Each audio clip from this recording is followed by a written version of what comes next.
അപ്പോൾ നമ്മൾക്ക് ഒന്ന് കോലാഹലമേട്ടിലേക്ക് പോകണം. കോലാഹലമേട്ടിൽ നിന്ന് അഫ്സൽ നമുക്കിപ്പം ടെലിഫോൺ ലൈനിൽ തത്സമയം ചേരുന്നു. Afzal, very good morning Afsal.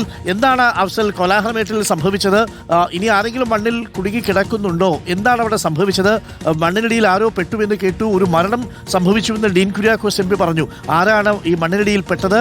നമുക്ക് ബാക്കിയുള്ളവരെ രക്ഷിക്കാൻ സാധിച്ചോ? ഇപ്പോൾ എന്താണ് അവസ്ഥ? Good morning sir. Good morning. ഇവിടെ കോലാലമേട്ടില് വീടിന് പുറകിൽ നിന്നും മണ്ണിടിഞ്ഞ് വീണു. ഒരു 20 അടി പൊക്കത്തിൽ നിന്നാണ്, 30 അടി പൊക്കത്തിൽ നിന്ന് മണ്ണിടിഞ്ഞ് വീണതാണ്. ലീലാമ്മ എന്ന് പറയുന്ന ഒരു അമ്മ താമസിക്കുന്ന വീടാണ്. അവരുടെ ഒരു കുടുംബത്തെ ഒരു എത്തിയ ഒരാളായിരുന്നു അത്.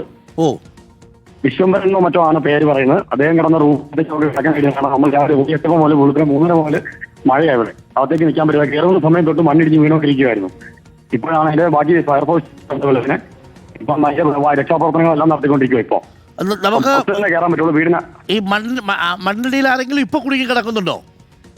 ഇപ്പൊ അതിനോട് മണ്ണിനകത്ത് ഒരാളുണ്ടെന്നാണ് പറയുന്നത്. ഈ വീട്ടിൽ 2 പേരെ ഉള്ളായിരുന്നു. ലീലാമ്മയും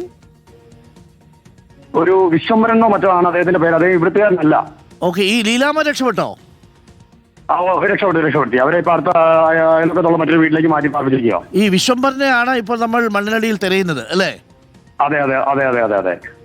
വിശ്വമല്ല, പേര് പ്രഭാകരനാണ്, വൈക്കം സ്വദേശിയാണ്. ഇപ്പൊ വൈക്കം സ്വദേശിയാണ്. 72 വയസ്സോ മറ്റോ ആണെന്ന് പറഞ്ഞു. പ്രായമുണ്ട്, നമുക്ക് അറിയത്തില്ല.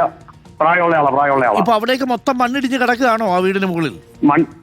വീടിന്റെ ഒരു റൂമിനകത്തേക്കും ഒരു ഹാളിലും ബെഡ്റൂമിലും ആയിട്ട് മണ്ണിടിഞ്ഞ് കിടക്കുക. തൊട്ടിപ്പുറത്തെ റൂമിലായിരുന്നു ഈ ലീലാമ്മ എന്ന് പറഞ്ഞ അമ്മ താമസിച്ചിരുന്നത്. അതുകൊണ്ട് അവർക്കൊന്നും സംഭവിച്ചിട്ടില്ല. ഓക്കെ. അപ്പൊ ഈ പ്രഭാകരൻ ഇപ്പൊ മരിച്ചു എന്നുള്ളൊരു വിവരമാണ് വരുന്നത്. താങ്കൾ അവിടെ ഉണ്ടോ? അഫ്സൽ ഇപ്പോൾ സ്ഥലത്തുണ്ടോ? ഞാനിവിടെ ഉണ്ട്, സ്പോട്ടിലുണ്ട്. ഇപ്പൊ ബോഡി കിട്ടിയോ പ്രഭാകരന്റെ? ബോഡി കിട്ടിയിട്ടില്ല. കാരണം എന്താ വെച്ച് കഴിഞ്ഞാൽ അകത്തേക്ക് വണ്ടി കയറത്തില്ല, ഹിറ്റാച്ചിയോ മറ്റോ കയറത്തില്ല. കാരണം മണ്ണിടിഞ്ഞ് വീണ് ഏതോടെ 6 അടി പൊക്കത്തിലോ 8 അടി പൊക്കത്തിൽ മണ്ണ് കിടക്കുക റൂമിനകത്ത്. അതിനകത്ത് ആദ്യം മണ്ണുണ്ട്, അതിന്റെ മേളിൽ ഈ മതിലിടിഞ്ഞ് വീണു. ജനലുണ്ടെന്നാണ് പറയുന്നത്. ജനലിടിഞ്ഞ് വീണിട്ടുണ്ട്. അതിന്റെ പുറത്ത് വലിയൊരു ഒരു 2 മീറ്റർ സൈസിലുള്ള ഒരു കല്ലും ഇരിക്കുവാണ്. അത് ശരി. ഈ ഇപ്പൊ എങ്ങനെയാ, മഴ എവിടെ ഉണ്ടോ? ഇപ്പൊ മഴ കുറഞ്ഞു. രാവിലെ നമുക്കൊന്നും ചെയ്യാൻ പറ്റത്തില്ല. കാരണം മഴ വരുന്ന നമ്മൾ വീടിനകത്ത് കയറിപ്പോയ സമയത്ത് മഴ പെയ്തു. ആ സമയത്ത് വീണ്ടും മണ്ണിടിഞ്ഞ് വീണുകൊണ്ട് എല്ലാവരും ഇറങ്ങിയതായിരുന്നു ഇവിടുന്ന്. ഓക്കെ അഫ്സൽ, എന്തായാലും എത്രയും പെട്ടെന്ന് നമുക്ക് രക്ഷപ്പെടുത്താൻ പറ്റുമെങ്കിൽ രക്ഷപ്പെടുത്താൻ പറ്റും. പക്ഷേ രക്ഷപ്പെടാനുള്ള സാധ്യത കുറവാണ് അല്ലേ? തീർച്ചയായിട്ടും. ഇത് ഏതാണ്ട് 3 മണിയായപ്പോൾ നടന്ന മണ്ണിടിച്ചിലാണിത്. ശരി.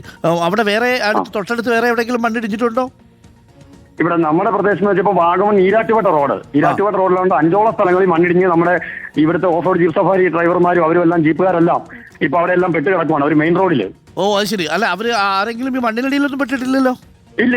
അങ്ങനെയുള്ള പ്രശ്നങ്ങളൊന്നുമില്ല. ഇടവും പാലും, അതായത് അവർ അപ്പുറത്തേക്ക് പാസ് ചെയ്യുകയും ചെയ്തു. അവിടെയും മണ്ണിടിഞ്ഞു കിടക്കും. തിരിച്ചു വന്നപ്പോൾ ഇപ്പുറത്തും മണ്ണിടിഞ്ഞു.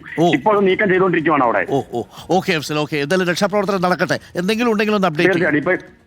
ഓക്കെ. നമ്മൾ ഈ പ്രദേശത്ത് തന്നെ ഇപ്പൊ ചുറ്റളവിൽ 15 കിലോമീറ്റർ ചുറ്റളവിൽ മുഴുവൻ മണ്ണിടിച്ചിലാണ്. വെള്ളവും കയറി, എല്ലാം വെള്ളം കയറി. സുരക്ഷിതമായിട്ടിരിക്കൂ, സുരക്ഷിതമായി രക്ഷാപ്രവർത്തനം നടത്തൂ. Thank you. തീർച്ചയായിട്ടും. Thank you. അഫ്സലാണ് നമുക്കൊപ്പം ചേർന്നത്. അഫ്സൽ ഈ കോലാഹലമേട്ടിൽ നിന്നാണ് ഇപ്പോൾ വിവരങ്ങൾ നൽകിയത്. അപ്പോൾ കാര്യങ്ങൾ വളരെ വ്യക്തമാണ്. സുമതി ആണ് അടൂർമലയിൽ മരിച്ചത്. പ്രഭാകരനാണ് അദ്ദേഹം മരിച്ചു എന്ന് സംശയിക്കുന്നു. ഇതുവരെ നമുക്ക് കണ്ടെത്താൻ സാധിച്ചിട്ടില്ല. ആ മുറി മൊത്തം മണ്ണിടിഞ്ഞ് കിടക്കുകയാണ്. അതിനകത്ത് പാറയും മണ്ണും ചെളിയും ഒക്കെയുണ്ട്. മണ്ണിനെയും ആ മുറിയിൽ നിന്ന് നീക്കം ചെയ്യാൻ സാധിച്ചിട്ടില്ല എന്നാണ് അഫ്സൽ ഇപ്പോൾ നമ്മളോട് റിപ്പോർട്ട് ചെയ്യുന്നത്. അപ്പോൾ പലയിടങ്ങളിൽ നിന്നുള്ള ദൃശ്യങ്ങൾ കാണാം പ്രേക്ഷകർക്ക്. അടൂർമലയിൽ നിന്നുള്ള ദൃശ്യം കാണാം, കോട്ടയത്തു നിന്നുള്ള ദൃശ്യം കാണാം, പത്തനംതിട്ടയിൽ നിന്നുള്ള ദൃശ്യങ്ങൾ കാണാം. വലിയ പ്രളയ സമാനമായ സാഹചര്യം ഈരാറ്റുപേട്ടയിലുമുണ്ട്.